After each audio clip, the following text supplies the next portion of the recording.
Hello, friends. A very warm welcome to Ansarkari. And in this episode of General Studies Paper 2, we are picking up PBIQ questions. And the goal is to again bring the best out of these questions, churning the ideas and trying to understand that whether our knowledge is going in the right direction. It is again a kind of a very intense, dedicated, and also an interactive kind of pedagogy where you learn only when you are sincere and only when you are focused. Otherwise it will just go away, vanish, like those ads are there which says that gas nahi hai, sirf perfume hai. So something like that you can think of. So the question first says that the federal principle is dominant in our constitution. That principle is one of the basic features, but it is equally true that federalism under the Indian constitution lean in favor of a strong center, a feature that militates against the concept of strong federalism. That means inherently Indian constitution and our constitutional and our what I would say our structure is actually little bit lean towards the center. We believe we believe that federal principles are very important and they are dominant, but then when it is coming to the huge crisis situation, or when it is coming to the exact taking out the crux, then we are not in the favor of a very strong federation. We are in the favor of a strong center. This is what actually it is talking. So we have to discuss and we have to elaborate on the given fact that whether and how it is true. So India borrowed the quasi-federal feature from the Constitution of Canada to strengthen the roots of democracy in a stable manner, as seen from the success of integration of the 575 princess states into the Indian Union. ठीक है, आपने बोल दिया. Directly, you are putting to the point, leaning towards a strong center. The emergency powers under Article 352, 356, 360 to ensure security and integrity of the nation uh, or region under unforeseen circumstances or times. Residuary powers are with the center to ensure uniformity and level playing field.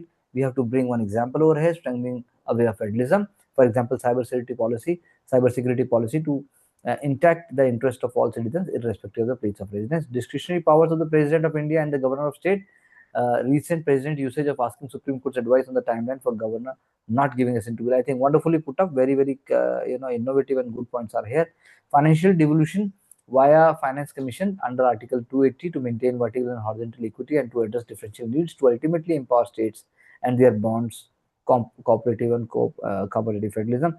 Therefore, it can be stated that unitary bias is not to overpower the states but to strengthen the spirit of unity. And I think wonderfully written. Ideas are very clear, but then when we are in the beginning saying that strong federal features, so we have to bring the idea. For example, if you want to change the name of the territory, if you want to create more districts, if you want to have any kind of administrative uh, overhaul, then and if you, even if the state subjects which are there, including health and agriculture, everything, so much freedom is given by the constitution to the states. No interference by the center as such. They can only learn if they want. So one or two such example, because they would have given us the idea that yes, they are also preserved in the same way. And one element which you could have brought here somewhere, for example, now we have one constitution, one nation, one constitution. When we speak, even that temporary provision was there in case of JNK, that is also removed.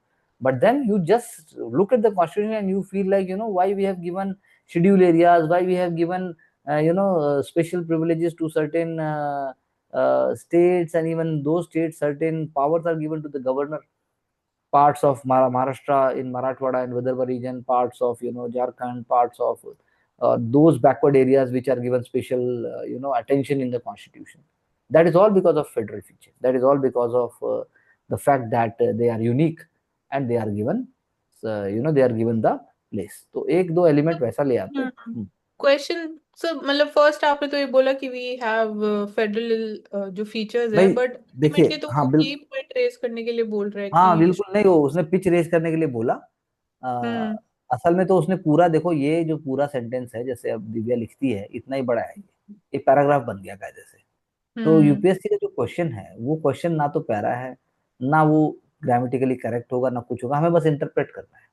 तो हाँ अब जी सब अगर एक ही जगह मतलब आपने पकड़ा, सही पकड़ा और सही लिख दिया, हम्म लेकिन अगर मुझे थोड़ी डाइवर्सिटी सी भी लेके आनी है एक आध पॉइंट की, तो मैं वो जी लाके, क्योंकि मुझे मालूम है कि जब एक फ्लो में आपने लिखना शुरू कर दिया तो एग्जामिनर हम्म। इज अवेयर कि भाई 2 पॉइंट और भी लिख सकता है बंदा, क्या बड़ी बात है, 5 लिख दिया, 7 भी लिख देंगे, 8 भी लिख सर देंगे, वो हाँ, एक फ्लो। जैसे स्केड्यूल्ड एरियाज का आपने पॉइंट बोला, तो वो फिट इन हो जाएगा इसमें कि it is indicating towards leaning towards a strong centre, unitary भाई फीचर है। वो इसीलिए स्ट्रॉन्ग सेंटर है ना, कि भाई शेड्यूल तो दिया, लेकिन शेड्यूल के वो जो खींचने के जो जो उसके धागे हैं, वो तो फिर भी सेंटर के हम्म। पास ही है ना।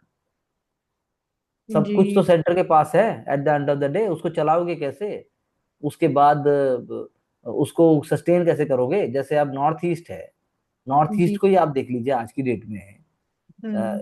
अगर ऐसा ही ग्रो होना होता फेडरेशन की वजह से, तो पता नहीं अब तक तो क्या हो जाता है। जी। सेंटर का स्ट्रांग हैंड है, इंफ्रास्ट्रक्चर है, उसके बाद आपका सेंट्रल एजेंसीज की एक्सपर्टीज है, उसके बाद आपकी फोर्सेज हैं, उसके बाद आपका डिजास्टर मैनेजमेंट है, सब कुछ तो सेंटर है। तो जी। बिल्कुल है, वो शेड्यूल लगता है ऐसा कि भाई एक्सक्लूसिव पावर दे दी, लेकिन बिना सेंटर की सांसों के स्टेट जी। कैसे करेगा। ऐसे तो उड़ीसा आज तक डेवलप हो जाता, पोर्ट भी है उड़ीसा के पास तो। हम्म। और सेंट्रल गवर्नमेंट आएगी ना, रोल तो आ जाएगा उसमें, सेंट्रल गवर्नमेंट आ जाएगा, मिनिस्ट्री ऑफ एनवायरनमेंट आ जाएगी, मिनिस्ट्री ऑफ शिपिंग आ गया। उसके बाद जो है सब्जेक्ट्स को आप देखो, तो सब्जेक्ट के तो इतना सा बस करना है, तो मतलब वही बात है, keep it simple, keep it clear, and bring as many points as possible. तो आई थिंक गुड ट्राई। जी sir. The power, privileges, and immunities of Parliament and its members, as envisaged in Article 105 of the Constitution, leave a room for large number of uncodified and unenumerated privileges to continue. Assess the reasons for the absence of legal codification of parliamentary privileges. How can this problem be solved? तो ये नहीं कह रहा है कि तुम उनको Codify कर दो, वो पूछ रहा है कि इनको हम कानून की तरह क्यों नहीं बना सकते। बहुत अच्छा क्वेश्चन है, बहुत क्रिएटिव क्वेश्चन है, और ये प्रॉब्लम को कैसे एड्रेस करें। तो सारा का सारा नॉन कॉन्स्टिट्यूशनल आंसर है इसका basically. So a large part of parliamentary privileges were intentionally left uncodified so as to allow them to take a shape in the form of convention or a constitutional provision as per the necessity of Indian democratic setup. बहुत बढ़िया लिखा। The reasons for his absence: infant democracy, where India has learned by doing. The reason for constitution being a living document, fundamental aspects codified, but fringe elements left uncodified can be best efficient in uncodified form. Lok Sabha Speaker with privilege of categorizing the bill as money bill with uncodified basis, defined from time to time as per case to case basis. तो आप ये बताओ सबसे पहले तो कि भाई वो आपकी जो पार्लियामेंट की प्रिविलेजेस हैं, पार्लियामेंट की जो इम्यूनिटी है, या पार्लियामेंट की जो भी है, वो कोडिफाई इसलिए नहीं किया कि वो जनता की आवाज है। जनता डरा सकते हो, जनता धमका सकते हो, जनता को खतरा दे सकते हो, जनता को दबाया जा सकता है, जनता कैसे बोले। मतलब पॉइंट ये है, वो उसी की वॉइस तो है, parliament is the voice of people. So जी। उनको इतना कॉन्फिडेंट बनाया है, रिप्रेजेंटेटिव को इतना कॉन्फिडेंट होना चाहिए कि वो जनता की कैसे भी विचारों, he is the fit person who is representing lakhs of people in one constituency, he is the fit person to bring their aspirations on the parliament's table, and he will be speaking the way it is required, and he will be doing everything to speak up so it cannot be codified, जी। because people's aspirations can be codified that way. So codify कर दिया तो फिर वो तो authoritarian हो गया, वो तो फिर टायरेनिकल हो गया, वो तो फिर जो है फ्रीडम नहीं रही वो। जी। तो बाकी आपने सारा बोल दिया, लेकिन ये भी एक बात है कि उसको कोडिफाई कर ही नहीं सकते। कोडिफाई करेंगे तो आप जनता के peoples aspiration are getting codified, how you hmm. Codify them. People want vote ना, people vote, but they don't vote according to certain code, they vote according to their free will. Bill, हाँ जी। So set limits on what constitutes breach of privilege, उसमें आप ethical element लेके आओ।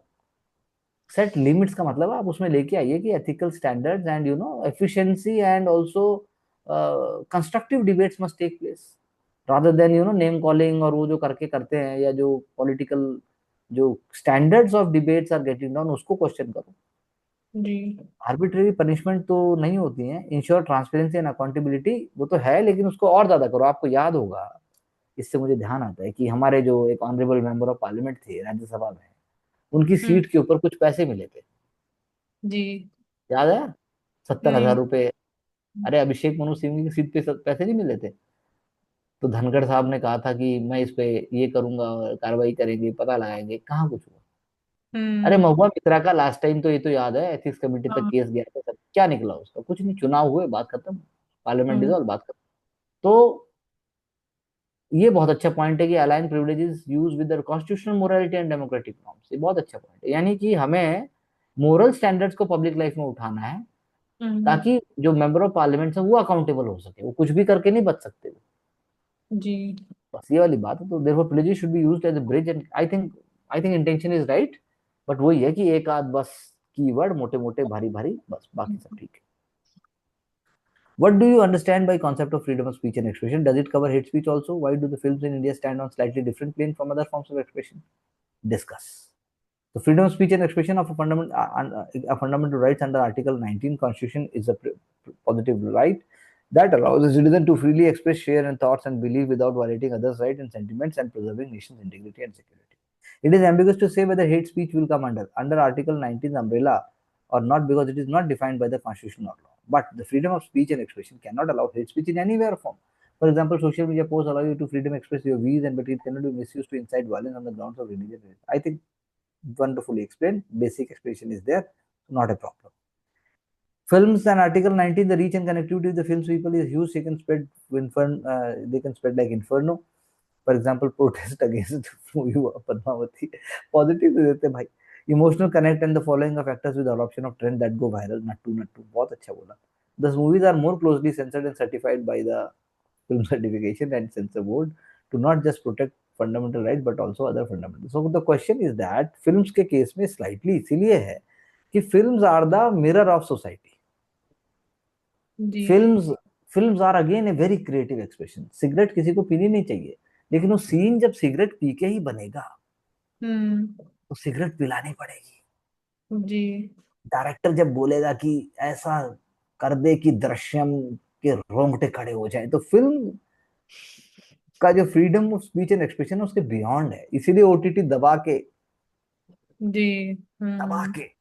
दबा के करता है। तो क्यों करता है? So because the point is that again it is India's democratic principles which are allowing them to do so.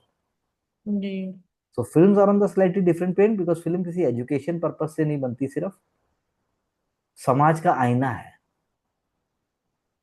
जी अगर समाज में अगर समाज में अगर ये गाना आता है लता मंगेशकर का कि उड़ जा काले कावा तेरे मुंह विच खंड पावा, तो फूक चल रहा है। लेकिन जी वही समाज जब बोलता है कि मेरी बॉडी है मेरा इलाका तूने क्यों झांका, तो उसको आप बैन नहीं कर सकते। जी बात समझिए। दिलजीत दोसांझ की जो मूवी आई थी चमकीला, हाँ जी तो चमकीला में उन्होंने उनको पूरा दिखाया, तो उसके अंदर फोक फोक माध्यम से वो सारी हम्म बातें बोली जो हमारी किताबों में भी नहीं है, हमें कोई नहीं सिखाता। हाँ जी या even in our North India and even in South India, everywhere in India, the cultural expression before marriage है। हम्म तो उससे पहले जैसे वो गाने बने कि जैसे सुहाग रात है घूंघट उठा रहा है कोई, हम्म तो ये तो आप कैसे भी नहीं सिखा सकते, क्या करोगे आप इसमें? तो हाँ सेंसर जो है या स्पीच एंड एक्सप्रेशन है वो अलग हो गया ना। हम्म या फिर जैसे गाने बने हैं कि मतलब चोली के पीछे क्या है, बड़ा हल्ला मचा था उसके लिए, पर हाँ जी बैन तो नहीं हुआ। हाँ अब आप चलते चलते थोड़ी ना बोलोगे। हाँ, नहीं आप चलते चलते बोलते हैं, आप ऐसा कुछ करते हैं, then it has to be seen in context and due action will be taken up. हाँ लेकिन क्या गाना चल रहा है, आपने अपने घर में गाना चला रखा है, तो जी क्या कोई पुलिस को बुला सकता है? नहीं नहीं बुला सकता। लेकिन आप अगर जानबूझकर गाड़ी का ये तेज चलाकर चलते हैं हम्म और आप इंटेंशनली करते हैं, तो फिर क्या होगा? फिर आपने freedom of speech and expression का वायलेशन हुआ कि नहीं हुआ? हम्म हाँ जी तो यही करना है बस आपको। हाँ सर बाकी आपने एक फेवरेट सेंटेंस जो सब कहते हैं कि मेरे रिलीजियस सेंटिमेंट हर्ट हुए, वो भी हाँ लेके आना चाहिए। हर कोई यही बात बोल के तो पहुंचता है कि मेरे सेंटिमेंट्स को हर्ट किया। जी तो आप वो देखिए कि भाई उस सोसाइटी मैच्योर होनी चाहिए। अब एम हुसैन साहब बना रहे हैं, लेकिन वो हिंदू गॉड गॉडेसेस को ही दिखाएंगे सिर्फ। हम्म अरे क्यों भाई, उनका लॉजिक किसी को समझ में नहीं नहीं आया, इसीलिए प्रोटेस्ट हुए। इसीलिए आज भी मतलब large section of society our traditional culture they don't appreciate it. Supreme Court also says this thing. तो हम्म मूवीज मूवीज एक बहुत जबरदस्त आईना है, मूवी का सेम उसमें नहीं हो सकता, इसीलिए कई बार बुक बैन हो जाती है। हम्म मूवी भी अगर आपको बहुत ज्यादा वो करेगी, प्रोवोकेटिव होगी, तो बैन हो जाएगी वो। जी तो मूवी और बोलना और किताब और ट्वीट करना, जैसे सोशल मीडिया पे अभी 2 दिन पहले ही सुप्रीम कोर्ट ने एक बहुत ही वरिष्ठ कोई कार्टूनिस्ट या जो भी हैं, उनको हम्म। बोला कि भाई आप तो मैच्योर, आप जी। मैच्योर हो, मोदी और अमित शाह इनके खिलाफ आप क्यों कर रहे हो ऐसा? ये कौन सी हम्म। मेच्योरिटी है? उम्र के साथ मेच्योरिटी आ जाती है, ऐसा सुप्रीम कोर्ट का कहना है। हम्म। तो यानी freedom of speech and expression है, कार्टून है, लेकिन बिलो डिग्निटी मत करो। हाँ जी। पॉलिटिशियन इसीलिए कर लेते हैं क्योंकि वो उस जोन में है, लेकिन हमारे यहाँ या कहीं यहाँ जो इंडिया का जो कल्चर है या जो इंडिया का जो कॉन्स्टिट्यूशनल मोरालिटी है उसके हिसाब से आपको देखना। हाँ जी। Instances of presidents delay in commuting death sentence has come under public debate as denial of justice. Should there be a time limit specified for the president to accept and reject such proceedings?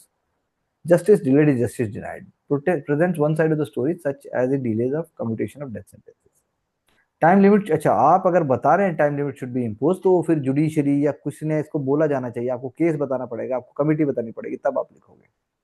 सो आप इतनी बड़ी बात कर रहे हैं कि अफजल गुरु जैसा है मान लीजिए, या कोई भी है, वो फांसी पे लटकने की बात है उसको, या केहर सिंह जी। सतवंत सिंह जैसे लोग थे पहले, तो आप हम्म। टाइम लिमिट इम्पोज कर देंगे उनको छोड़ना है या उनको फांसी देनी है? तो ये तो प्रेसिडेंट अच्छा, साहब, महिमा महामहिम, दोनों साइड।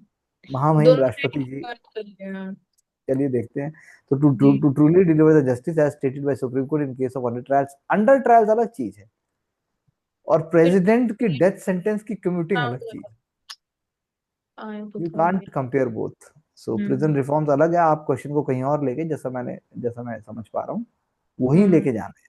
तो ये नहीं है, ये तो आप बिल्कुल ठीक कह रहे हैं, ये पेंडेंसी करो, ये करो, लेकिन रेयरेस्ट ऑफ रेयर केस में अगर फांसी की सजा मिली है और वो प्रेसिडेंट हम्म। को अपील करते हैं, तो फिर देखा जाता है, देखते हैं। हाँ जी। प्रेसिडेंट है, सोचते हैं, जनता महामहिम फर्स्ट सिटीजन ऑफ इंडिया है वो हम्म। हमारे घर के सबसे बड़े हैं। हाँ जी। तो आप चाहते हो कि फटाफट से निर्णय ले, तो बच्चे वाली बात होगी, पापा आइसक्रीम दिलाई तो आप अच्छे हो, नहीं तो you are bad. Hmm.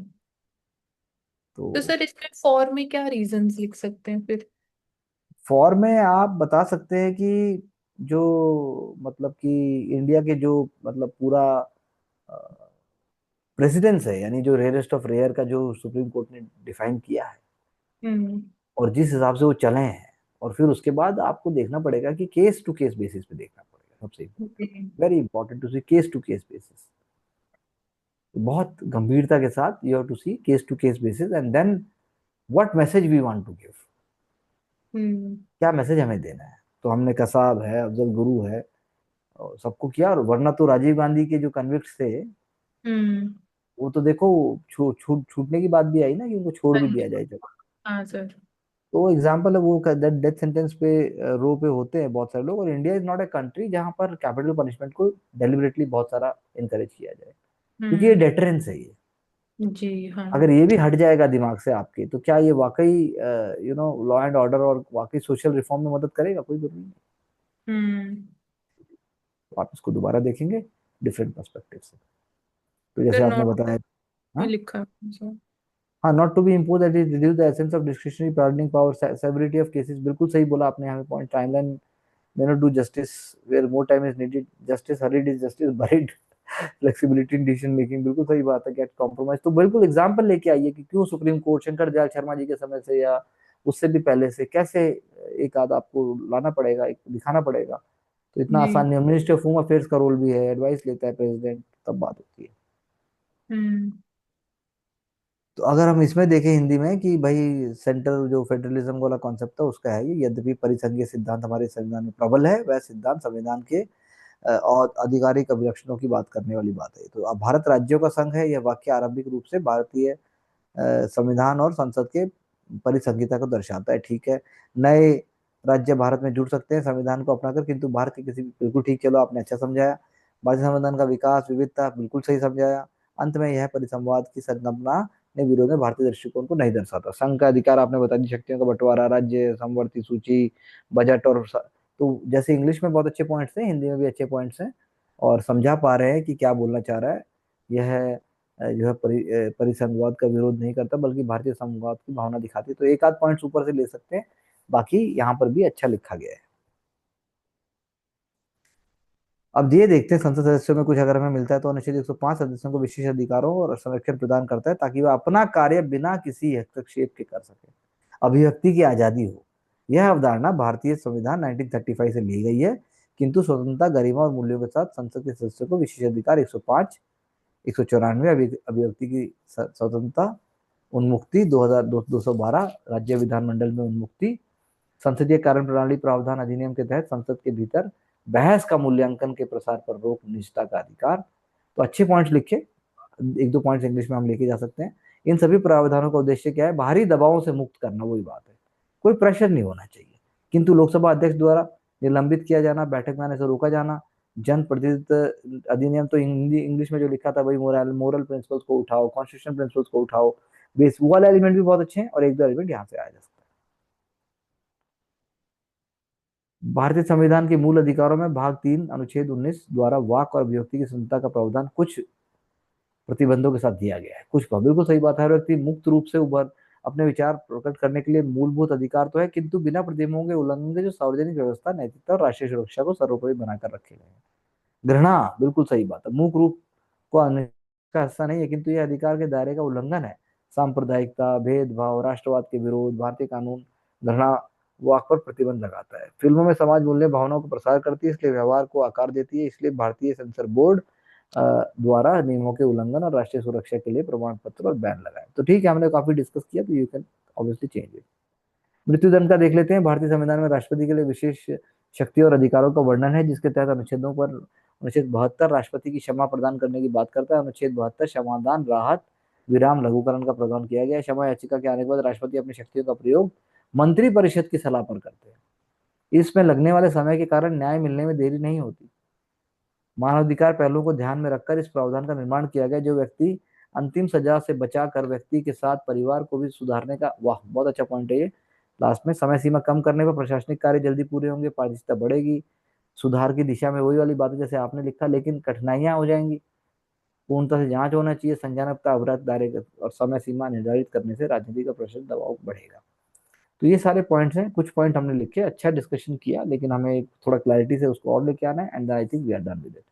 So these are the questions. So Mansi, you can just summarize quickly so that Divya can also speak and we wind up.